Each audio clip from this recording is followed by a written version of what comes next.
I see your boarding pass, please? This in your bag too? Yep. Okay.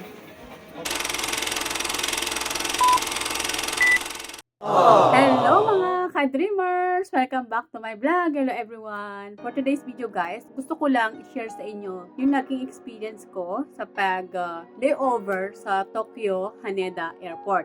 Kasi guys, marami nagtatanong kung kailangan talaga ng transit visa sa Japan kung kayo po ay mag-layover going to Canada. So, i-share ko sa inyo guys, based sa experience ko, kasi ako galing ako ng Pilipinas, and then may connecting flight ako puntang Hong Kong, from Philippines to Hong Kong, then Hong Kong to Tokyo Haneda Airport, and then from Tokyo ay pupunta naman po ako ng Toronto, Canada. So, ang naging experience ko guys, kasi yung flight ko ay meron talagang layover sa Tokyo Haneda Airport ng 19 hours. Yes guys, 19 hours po ako nagstay sa Haneda Airport. Actually, nung nakapag-purchase na po kami ng ticket ng boss ko, ay medyo nag-research din ako kung talagang kailangan ba talaga ng transit visa kapag may layover sa Tokyo Haneda Airport. Lalo na yung layover ko ay 19 hours. So, ang haba guys. So, based sa experience ko, ay hindi nga po kailangan ng transit visa sa Tokyo. Kahit dun sa Narita Airport guys, hindi rin po kailangan kasi nag-layover din po ako sa Narita. Kaso, 3 to 4 hours lang ako nag-layover sa Narita, Japan. And then, last week lang, ay nag-layover ako sa Tokyo Haneda Airport ng 19 hours. Dun sa naging experience ko guys, nung dumating ako sa Haneda Airport, dumiretso na agad ako dun sa boarding gate ko. So, sa haba ng oras ng paghihintay ko, dun lang po ako guys nagstay sa boarding gate ko. Siyempre, gabi ako dumating doon, mga 9 o'clock ng gabi sa Japan. Tapos, ang pala nila doon, ang boarding nila doon, hanggang hating gabi lang. Wala nang madaling araw. Tapos, ang sunod naman na schedule nila ay umaga na. So, ang nangyari, ay doon lang ako naka-pesto doon sa gate na yun. At ang naman guys, kasi may nag-check naman na security guard doon sa boarding gate na yun. As in talagang ako lang mag-isa doon sa aking boarding gate. Ang ginawa nila, lahat ng ilaw ay nakabukas, which is na dapat naka-close yung guys kasi wala na ngang magbo-board. Naka-close yung boarding gate na yun. Ang ginawa nila ay naka-open lahat. As in, ang liwanag talaga. Kaya hindi ka matatakot na mag-stay doon yung matulog.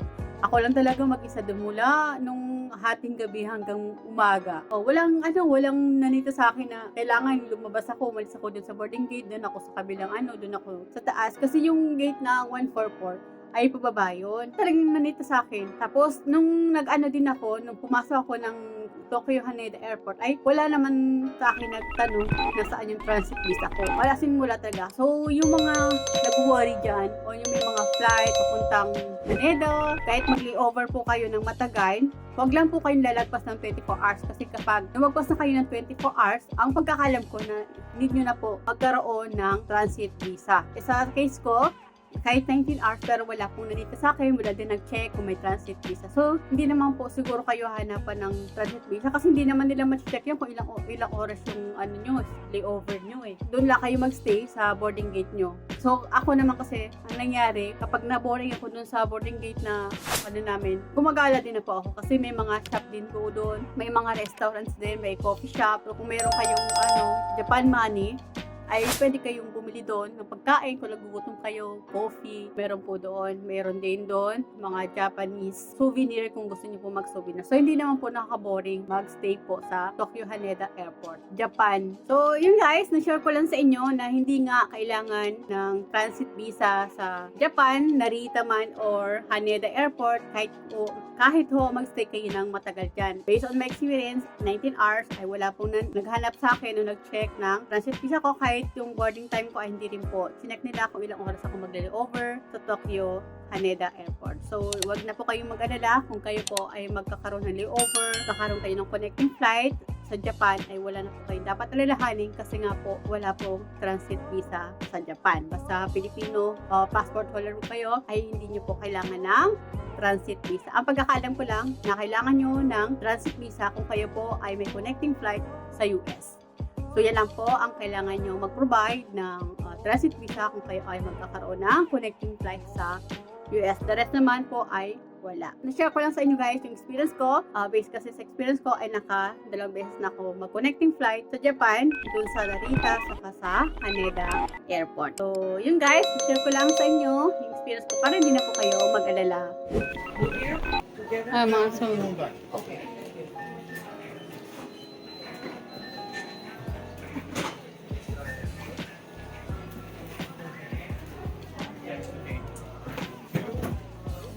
Yes, you're wearing us, please. This is your back too? Yep. Okay. I'll put everything. There's no more.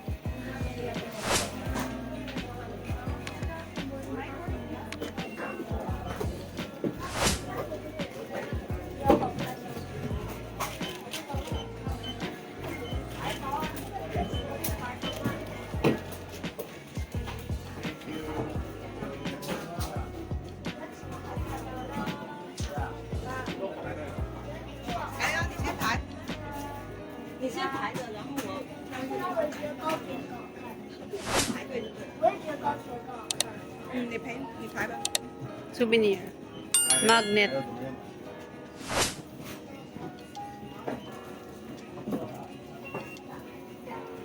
Ganda ng magnet. Oh.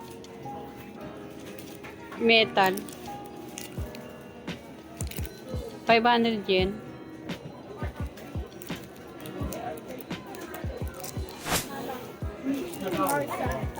$500 din.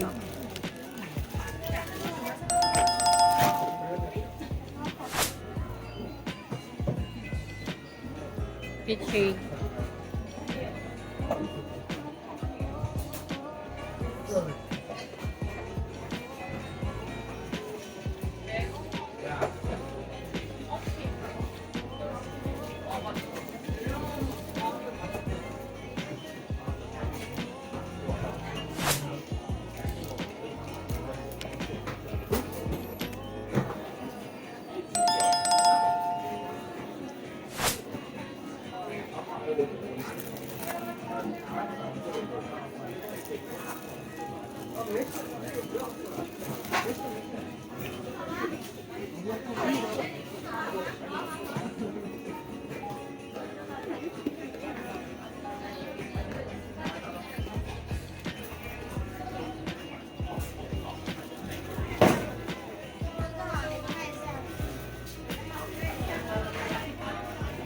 就想装东西。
在后面。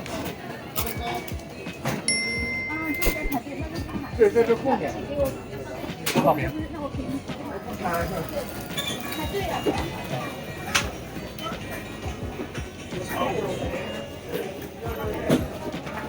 So guys, if you find my video helpful, please subscribe naman po and do like and share rin po.